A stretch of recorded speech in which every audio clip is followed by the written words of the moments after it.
சொல்ல பள்ளி இப்போது சொல்லுதண்ணா என்ன தீங்கு வந்து நேரம் அண்ணா ஏதொன்றும்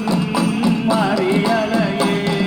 பள்ளி சொல்லும் சாரணத்தை பார்த்தறிய வேண்டும் மன்னாராரே நம்பியாரே